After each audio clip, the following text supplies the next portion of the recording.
Bill, it is I, Billy. Greeting you from across the big pond. Today there are 27 million Americans who claim to have come from Scotland. I'm so American.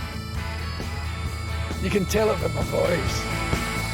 And I'm going to follow the path that their brave ancestors took. Lovely to meet you. You finally met me. With a cast from around the world that call America home. Magissimo tutti muti! Viva San Pedro!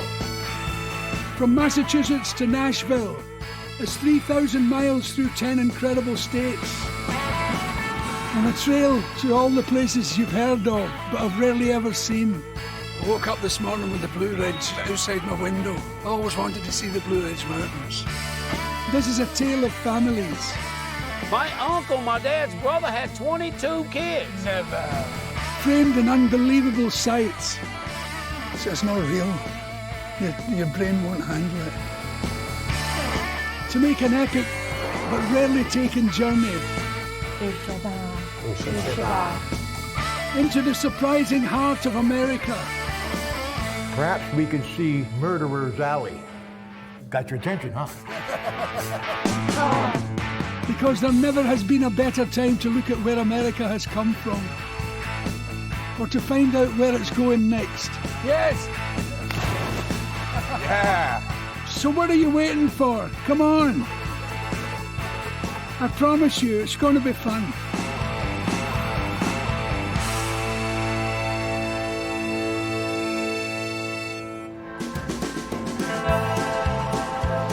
Hello, New Jersey. The Garden State is by no means green, but it is gritty, dirty, and as soon as you hit the coast, bracing. Basically, it's all heavy traffic and heavy industry. What's not to like? Nice smile like that. I'm heading to a car park. But stick with me, because as car parks and towns go, this one is pretty special. This is Kearny, New Jersey, right next to Manhattan. It was known as Scottish Town, or Paisley Town by some people, because the cotton thread making business moved from Paisley to here to avoid the tax of importing cotton in Scotland. They moved the whole business here and brought the people with them. 21,000 Scots lived in this town. And they brought pipe bands, dancers, fiddlers, all sorts of Scottish culture. The local butcher makes haggis and Scotch pies. Those ones, the mutton pie with a hole in it, so as you can put your finger in and see if it's hot enough. It's an ideal pie.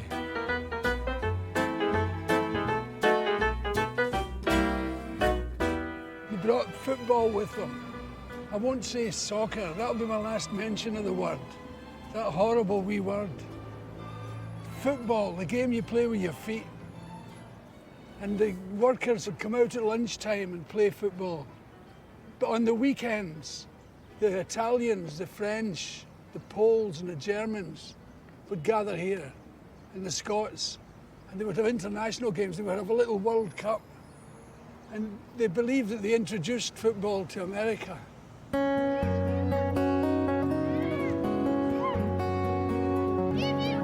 It's over 100 years ago since the Scots brought football here, and it's safe to say it's not going anywhere else soon.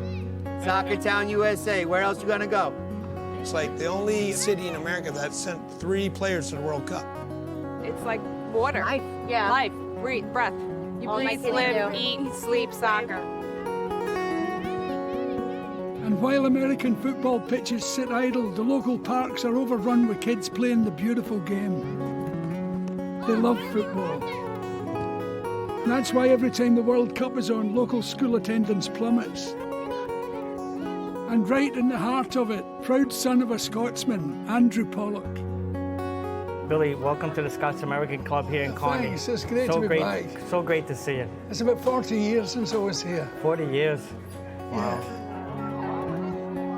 Andrew is the manager of the Kearny Scots American Club, a beautiful hybrid of an American dive bar and a Glasgow boozer. And do you still have a football team from here? So there's an over 30 team, yes. You're taking a chance over 30 playing football. Well, they're talking about an over 50. I'd be welcome for that. I played five-a-side about 15 years ago. I nearly killed myself. It's like squash. Oh. You must never play squash after you're 21. You'll end up with your arms crossed on the floor.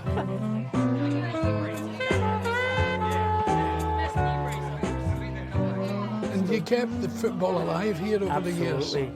There's been some When great... it wasn't so popular in the rest of America. Well, it always was popular here, Billy. Yeah. Never died. And the football players from Glasgow used to come and visit here, didn't they? That's right. Since the 60s. The Celtic boys had some classic matches here. Used to stay in homes of some of the other boys. Yeah. They'd come over, stay with families, and have these classic matches here in Kearny. It was the 60s when I was here. You're always welcome, Billy. I'm glad to hear it. I left it in a bit of a state the last time. Most of the Scottish community have left Kearny now, but the love of football, of heritage, that remains. Still, the Scots that remain know how to make their presence felt.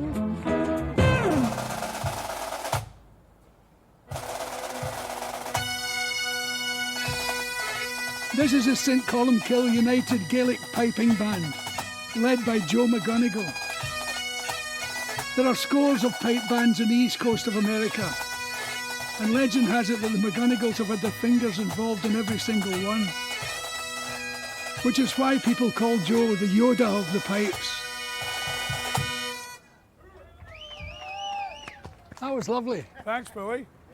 You're Joe McGonigal. I'm Joe McGonigal. Lovely to meet you. You finally met me. Absolutely.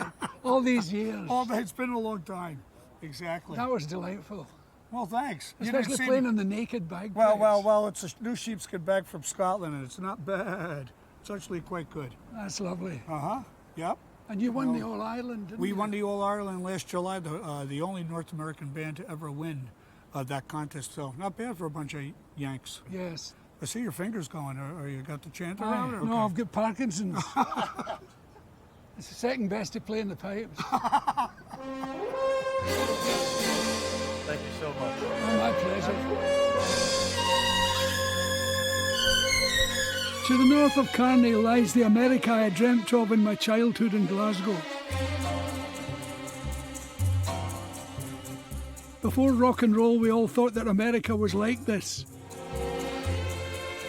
Good neighbours and picket fences. And then I realised it was all a fantasy. Or so I thought. This is Stockbridge, Massachusetts, the home of Norman Rockwell, probably the most loved artist in America. He took the America that he liked and made pictures of it. And America, in return, started imitating his pictures. And the whole thing becomes Jell-O. And so he was a kind of diarist of America.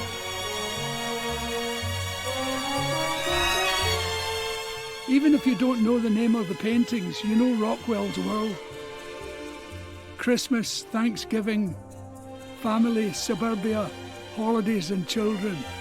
I can almost guarantee if you're thinking of those things at their best, you're seeing them with Rockwell's eyes. Well, I'll show you something interesting. This is Stockbridge taken around Christmas. But this is the Red Lion Inn, and I'm staying there. And it's exactly the same as it was when he painted it. But what I must tell you about this hotel is it's older than the United States of America. America has only existed since 1776. The hotel was built in 1773, and it's still running. It's extraordinary.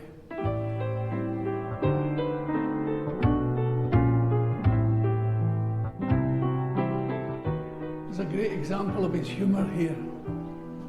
The marriage counsellor, and the guy with the black eye, and the wee guilty party, which must have been a kind of breakthrough for the time.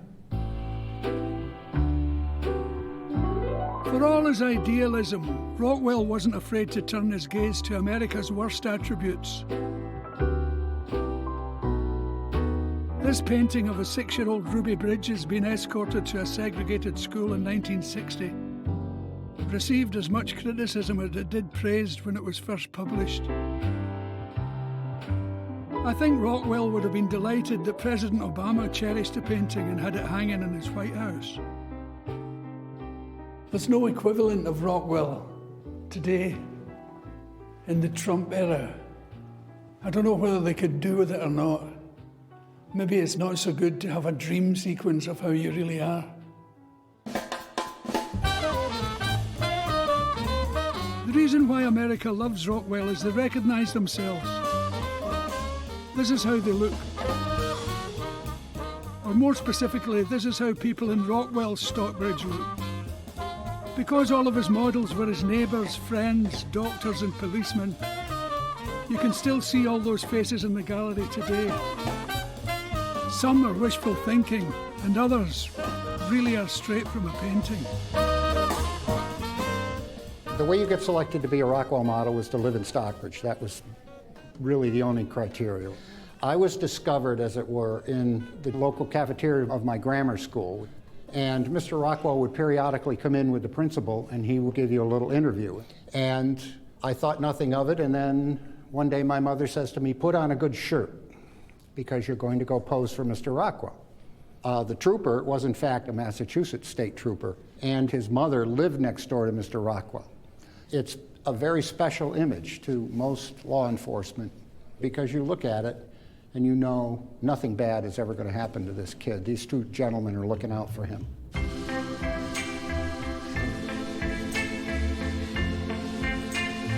Not only can Ed claim to be a Rockwell model, he also owns the most famous bottom in American art. It was just a wonderful experience to be his model. And of course, the $10 that I received was a significant amount of money to an 8-year-old would be a in lot of money. 1958. You know, it was incredible. And it's wonderful to be in a Rockwell painting. It is. It is. I'm jealous. I would love to be in a Rockwell painting.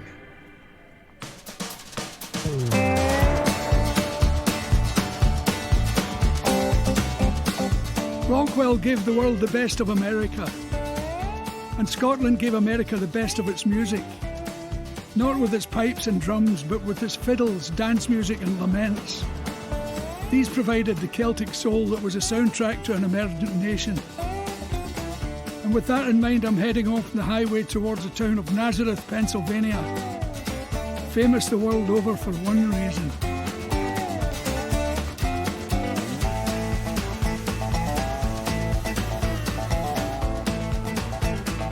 The Martin Guitar Factory is the oldest guitar factory in the world, and I have come to make pilgrimage to the Mount Sinai of 6 strings.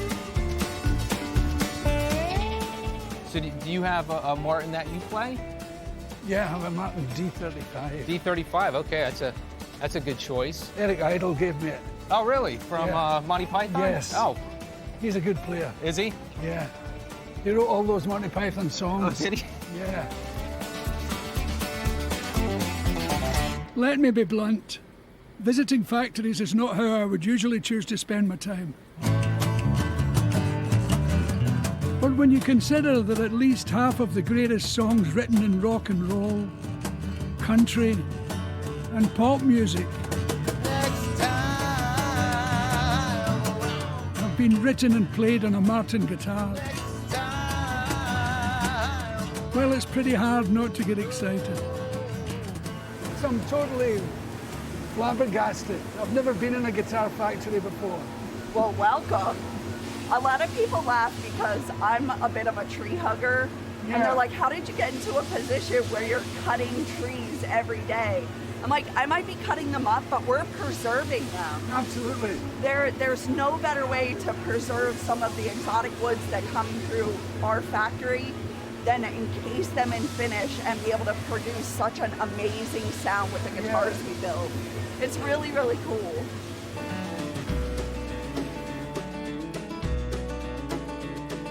This is an artisan setup in every sense of the word. The factory is family owned and the hipsters and granny workforce all live locally. And it's been like that since 1833.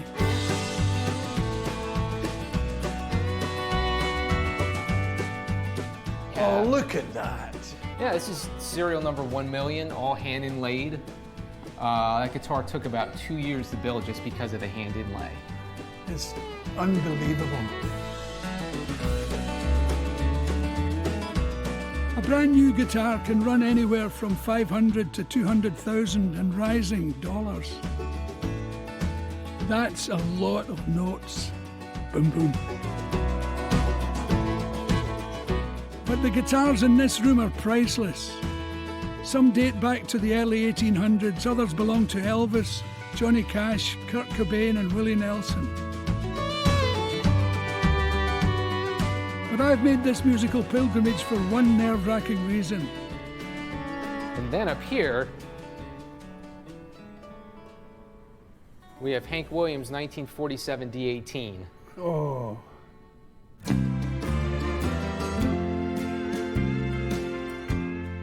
I've made no secret of my love of Hank Williams. He is my North Star and my hero. So we know from promo shots, this was Hank's guitar. He purchased it in Alabama, ended up giving it to a bandmate he had around that time. Then we acquired it a few years later. Can I hold it? Definitely. I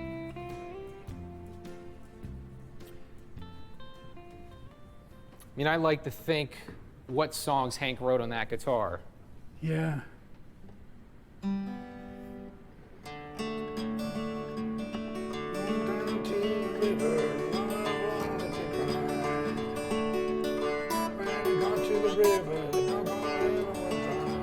Affected me a lot deeper than I thought it would. Lifting his guitar, holy shit. It was like it was there, it was weird. It's too weird for me. I couldn't remember a single Hank Williams song. Just out the soles of my feet. I'm scared. I'm shaking.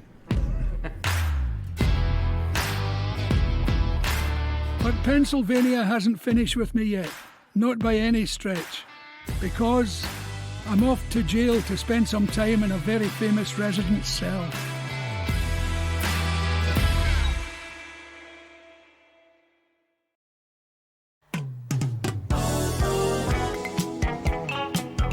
Hello, Philadelphia, America's city of brotherly love. Now, some great things have come from Philly. Rocky, Hall & Oates and the Fresh Prince of Bel-Air, to name but three. Home to the Liberty Bell and America's first capital city. When the Declaration of Independence was signed here in 1776, 9 of the 13 governors of the original United States came from Scotland. Bet you didn't know that. Or that the pride of Philly, the original cheesesteak sandwich, was invented right here at Pat's 79 years ago. We are the originator of the steak sandwich. It's now in its 4th generation. And, you know, it's the birthplace of, you know, cheesesteak right here. It's where it all started, right here. Thank you. See all that bread over there? We got to use all that before the end of the day. Thank you. Next. A lot of people say we talk funny, you know what I mean? But I don't think that's true. You know, I think we talk normal. I think it's them that talk, you know, with a little accent. We are exactly what they say we are. We're Guidos, we're Italian, we're spaghetti benders. I mean, that's who we are. You know, you can't deny who you are. You can't be somebody else. I sure ain't John Lennon. I'd like to be, but I'm not. In some ways, Philly is much like Glasgow, a port town built on a great river with a proud, educated and working class base. It's all rust, concrete and greasy sandwiches, and all the better for it. Now, I could take you to look at the Liberty Bell, but who wants to see a bell? I've got somewhere far more interesting to take you. I'm not saying it's pretty. In fact, it was designed to be anything but.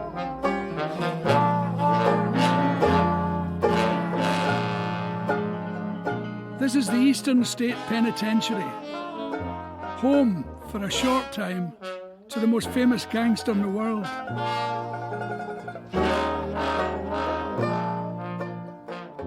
Welcome to Al Capone's cell in the Eastern State Penitentiary. I love what he's done with the place. This is actually what people said he lived like, and it's been argued about since. Some said it was much more basic than this. But they said he had a polished desk and a modern radio. He was in here for a year for carrying a holster in his waistband. He was stopped outside a movie theatre and searched. You may wonder about the banjo. I'll give you a little fact you probably didn't know. Al Capone played the banjo in a prison band. I didn't know that myself. But this is Al's room. Built in 1829, Eastern State Penitentiary was one of the world's most famous prisons. So much so, it became a tourist attraction where celebrities of the day like Charles Dickens would come and visit.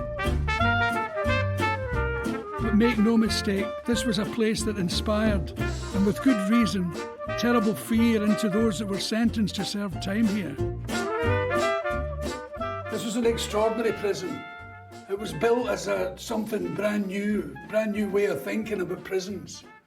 Penitentiary, I never questioned that word. I always thought it meant prison, just disregarded it. But it was intended for people to feel penitent and regretful for their crimes.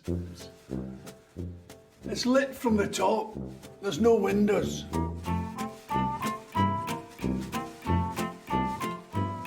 Everybody was in solitary confinement, and they had masks made, so as when you were going to like the hospital or something like that, you wore a mask so as nobody knew who you were.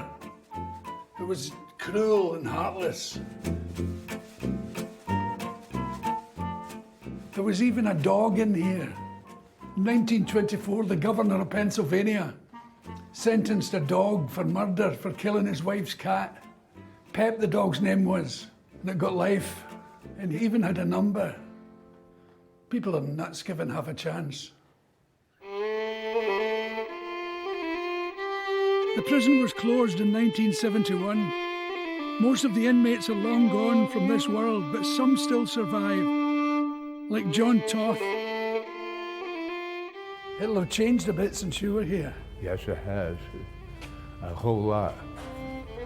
The place was really operational when I was here, and it wasn't like this. But decay, I guess, over 50 years. But I'm showing a bit of decay myself. Well, that's all of us, you know. We live long enough, you decay, you know. I wound up here because, well, I was an armed robber. I was called the Kid because of my age. I was nothing but 19. And it was a frightening place to be.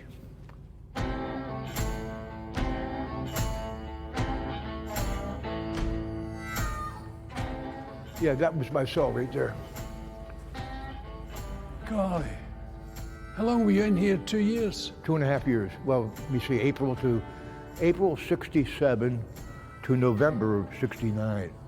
Almost 3 years. It's a long time. Yeah. Well, for this place, it was like an eternity. Yeah. It was torture every day. This was not a pleasant place to be in. It had an infamous reputation as being one of the most dangerous prisons in the country. And since the back doors are open here, perhaps we can see Murderer's Alley. Got your attention, huh? Yeah. And there was a walkway from the center out to the yard. Yes. And when you came around the bend, it was a blind spot in the prison. Not even the center tower could see it. And if somebody had a beef with somebody, they would waylay them in Murderer's Alley, and they would find the body. My God. You know? There was never a fist fight here. There was always going to the hospital, going to the grave. That's Really? Yeah, that's the way it. If you had a beef with somebody, somebody's going to die. That's the way this place was. But I'm going to tell you something. Surprisingly, it was the most polite society I have ever encountered. Really? Yeah, nobody wanted to offend anybody, bump into them without saying excuse me or anything, because it might get you killed.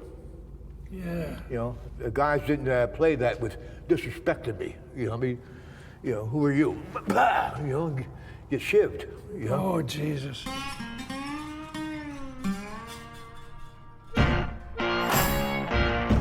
It's a particular kind of cruel design, but the very walls, the ground beneath your feet in this place, function to never let you have a moment of respite. In the summertime, the cells were so unbearable, you got naked to try to get comfortable. And in the wintertime, you froze.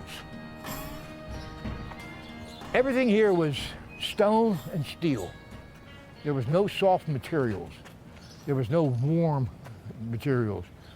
In today's standard, you might have a real argument for cruel and unusual punishment. Yes. Because for the conditions you lived in, it really was cruel and unusual.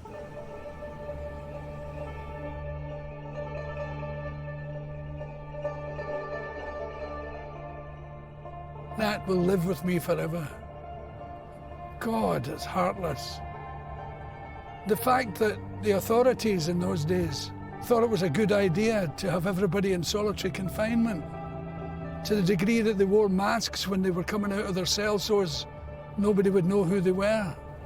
It's just amazing. It had a profound effect on me, the way prisons always do.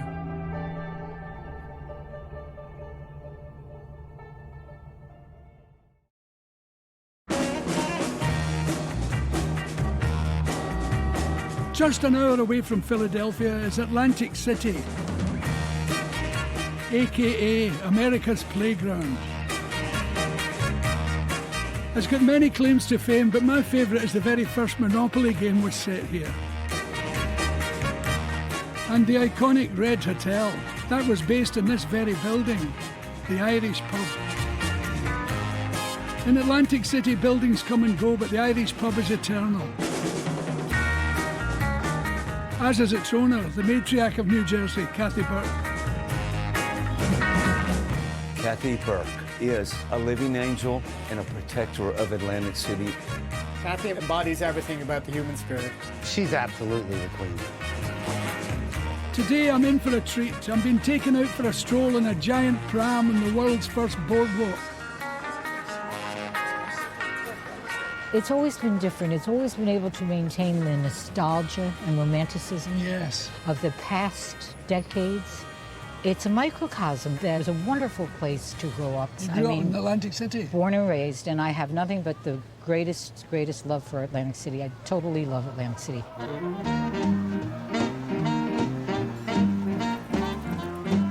As children, you always had money in your pocket. It didn't matter how young you were. You could be 6, 7, 8, 9 years old. You ran up on the boardwalk and you said, can I clean the counters for the hot dog stands? Sure, they throw money. All right, get away, kid, you're done. I mean, it was wonderful. And you had that money every day. You had fresh money in your pocket. What did you do with it? You ran into Steel Pier. It's hard to imagine today, but for a long time this place really was the entertainment capital of the world.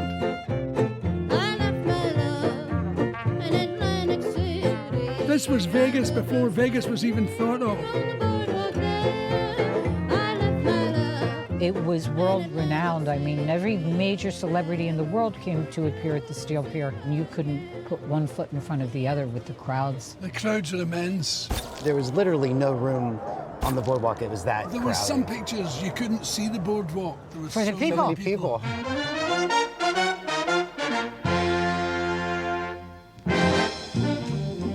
Atlantic City was one of those places that if you could think it, no matter how outrageous or offensive, you could do it. From the very first Miss America pageant to boxing marsupials and cycling pachyderms, the list of invention was endless, if not exactly ethical. That was during the time that they had the diving horse. Oh yeah, I heard about the diving horse. The diving horse, which of course would never happen today, but back in the day, they actually did. That's right. There was a time when horses would climb up a 40-foot walkway to jump off a diving board, and the crowds would come by the thousands to watch.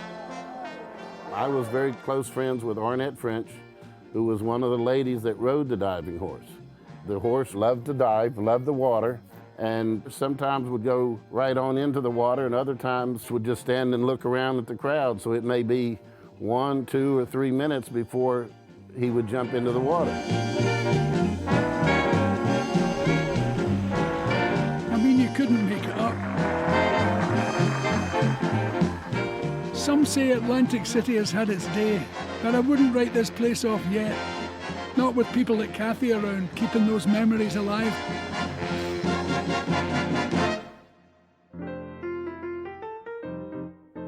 Bye-bye Atlantic City, I'm off to a cave. The Scots have a great love of caves. Robert le Bruce and Bonnie Prince Charlie were both famous cave dwellers. And now I'm about to join that list. 260 feet beneath this car park is the Luray Cavern, home to the most splendiferous musical treat.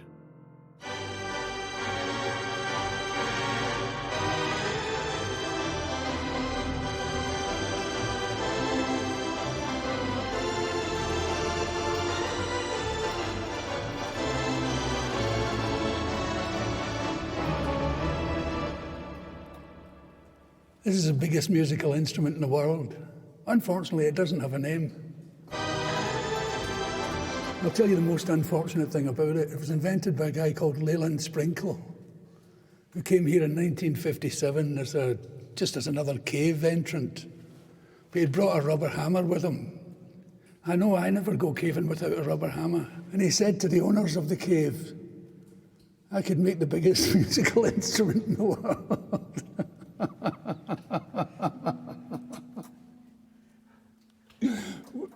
So he played Mary Had a Little Lamb on the stalagmites and stalactites with his rubber hammer, ding, ding, ding, ding, ding, ding. And they said, oh good, make the biggest instrument in the world. And he made this.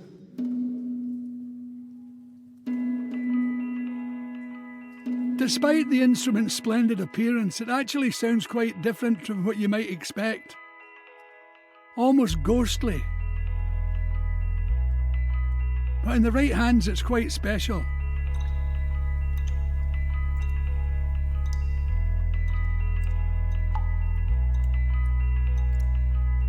Isn't that lovely? I love it. I don't think I'll be buying one. It'd be hard to get to the gig for this.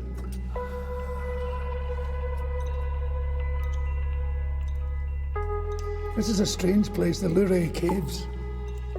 In the 19th century, caves were really popular. People searched all over the world to find them, and they found this one. I mean, it's unbelievable. And you can't help thinking about time when you're in here, because they tell you that these stalagmites and stalactites and whatever other kind of tights there are, they grow an inch every 4,000 years. And that's pretty slow. I mean, like, the Battle of Hastings was a minute ago to them. They were here when the dinosaurs arrived. It's extraordinary. It's like a mountain range in reverse. It's not real. Beautiful, you've got to come here.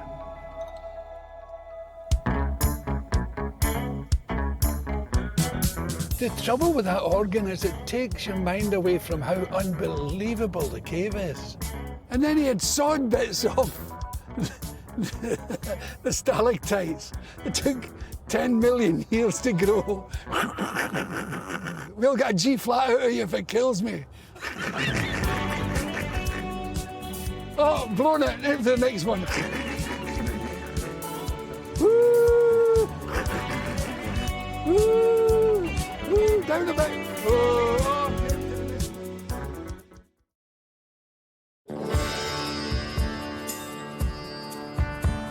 In upstate New York, there is a place where the spirit of a time gone by still lingers.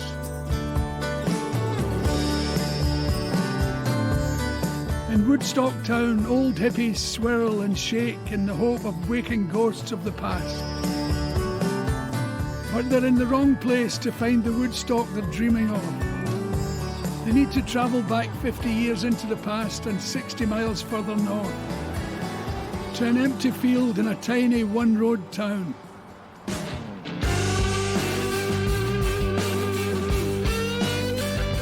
This is Bethel, where the Woodstock Festival actually happened.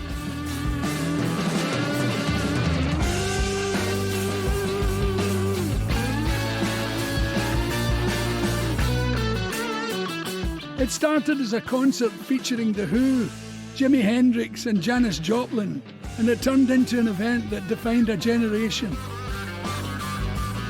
The organisers were expecting 50,000 people from New York to come for 3 days of peace, love and understanding. Instead, they got 500,000 freak flag flying hippies from all across America, 3 of which have made it back today. Carl, the soon-to-be veteran, Bill, the 11-year-old on fast track to middle management, and Kath, the 16-year-old Catholic schoolgirl. How do you feel being back? It's great. It makes your mind wander.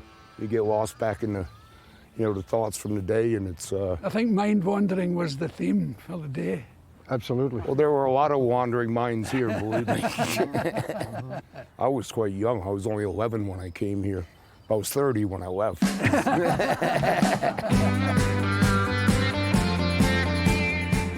People were so desperate to get here, they abandoned their cars on the freeway, creating one of the longest traffic jams in the world.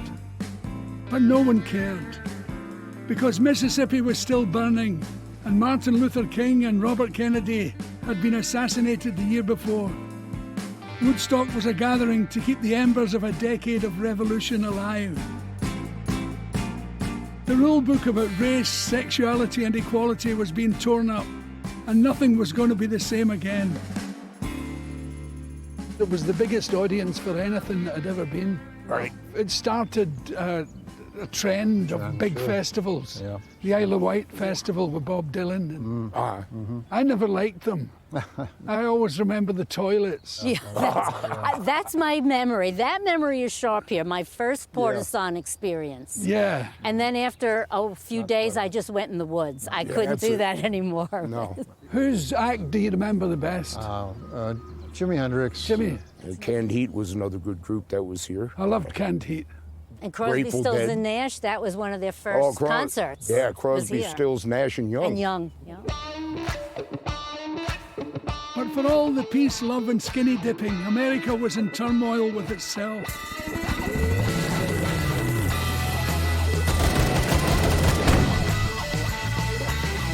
The revolution was being televised, and it was violent and shocking.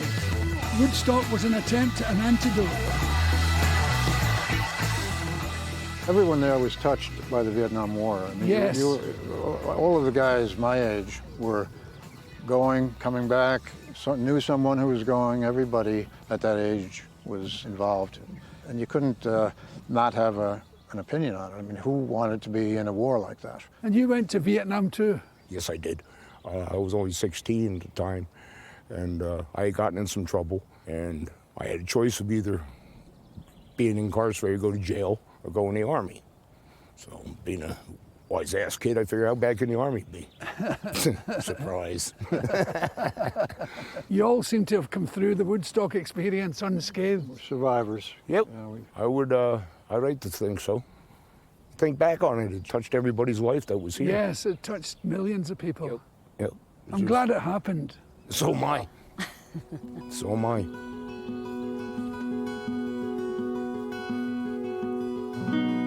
We're on the stage at Woodstock.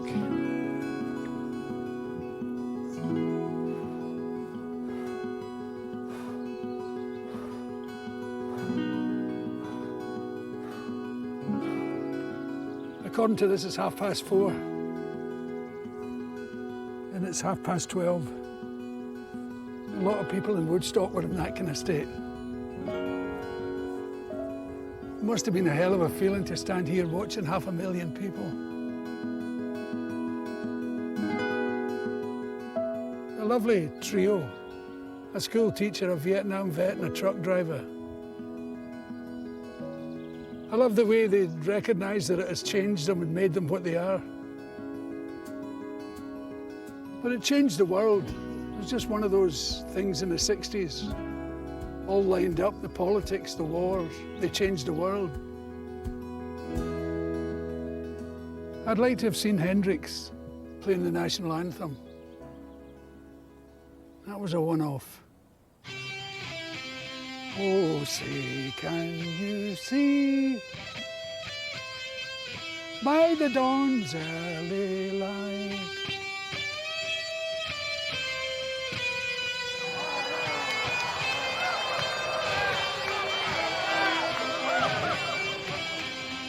and with the sound of the Star-Spangled Banner to accompany us, it's time to leave. Down through New York, Jersey and Pennsylvania, over the Mason and Dixon line, the border that divided the nation during a civil war, into Virginia, into the South.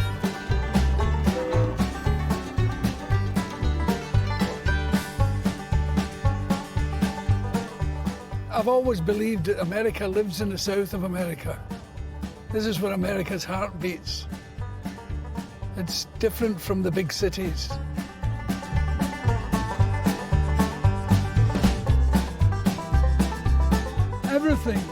Everything changes in the south. The landscape, the food, but most of all, the people.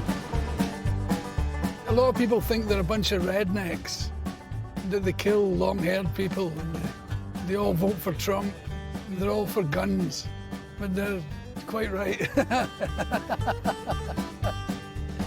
We live in strange times, but they're not as radical, right-wing as you think they are. This is where the Appalachians, steep mountains and dense forests, remote and beautiful, define the South. This was a place that the Scottish migrants knew they could call home, primarily because nobody else wanted it. It's a land of hillbillies, fiddles and banjos, and I can honestly say I've been waiting to get here all my life.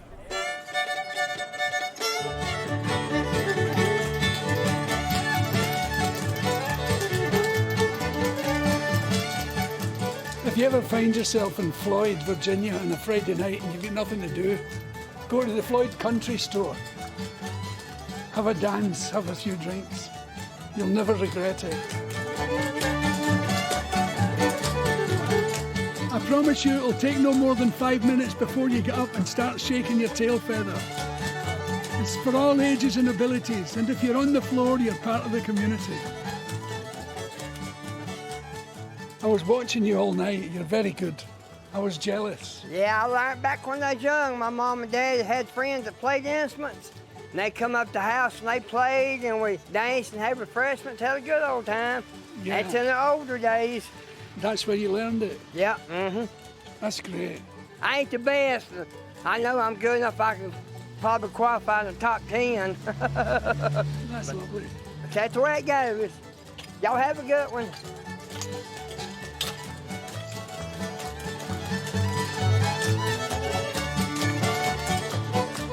It's one of the great things in life. Going to a dance where all ages are covered and people do that wonderful hillbilly clog dancing. Just jump up and have a go. It's lovely.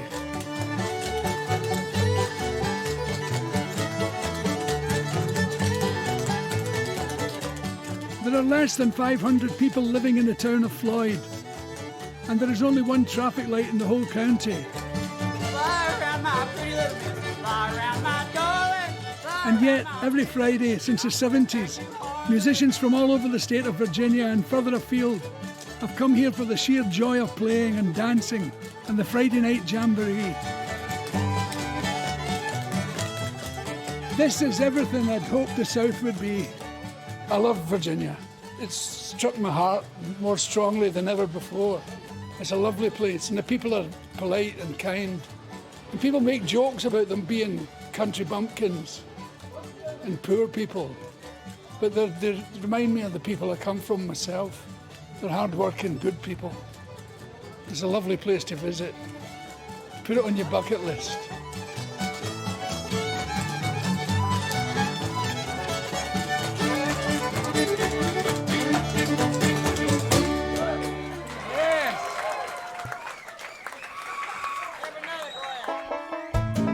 Next time, where's my shovel? I visit Randy Miners. My uncle, my dad's brother, had 22 kids. Never. Meet some big-headed presidents. We have George W. Bush lurking behind the bush there. And play at the Grand Ole Opry. This has been one of the great days of my life. It's just a joyous occasion.